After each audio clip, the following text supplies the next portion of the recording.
Okay, today I'm going to explain how you can create your own products.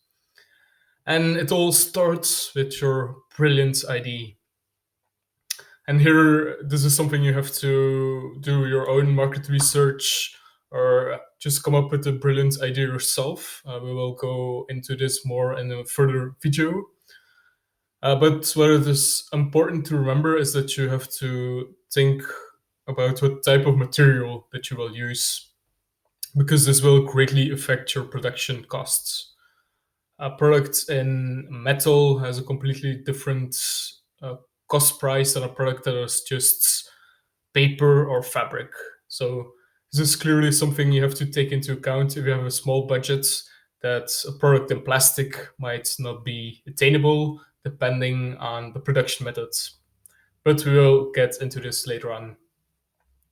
The second step is to create a prototype, and you can try to do this yourself. For example, you can take some cardboard and cut it out, or you can try to use paper or another material just to create a simple prototype.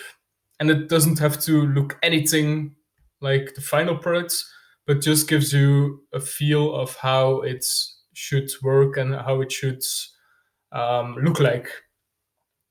And this easy prototype will allow you to get some feedback from people that you want to sell it to. And maybe if you're lucky, you can even get some pre orders already. So that would be great if people already want to give you their money because they really believe in the product. So once you know quite clearly what you want, so how the product or the product should look like, you can go to upwork.com, and that's a website where you can hire a product designer. We will go into this in a further video, but you should just try to find someone who has quite some experience and who is easy to work with and has good reviews. So just filter based on some criteria, but we will get into this. Next step, the designer creates a design document. And this document is very, very, very specific. This goes into every single detail of your product: types of material, the dimensions of the products, the exact design, and so on. Because the manufacturer will use this document to create a sample and eventually the final product. So this design document is really, really, really important. It has to be very clear. So once you have this document, you can go out and find a manufacturer. There are several ways to do this. You can just look yourself on Alibaba.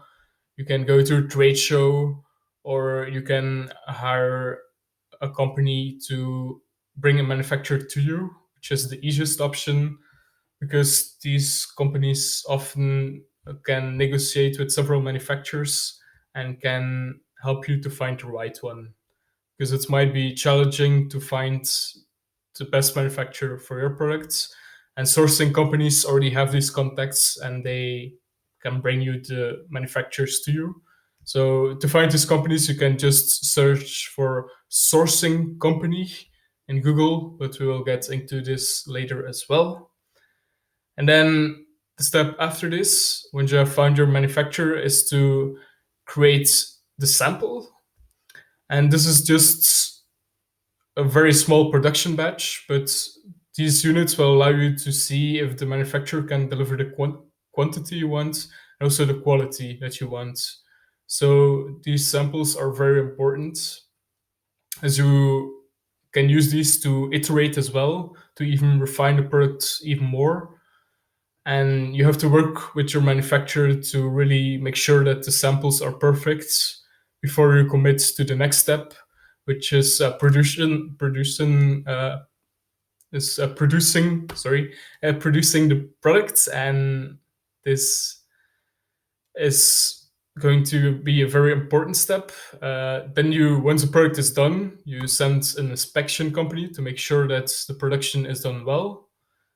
And finally, you just, once everything is done, you can just launch the product online and sell it to your customers.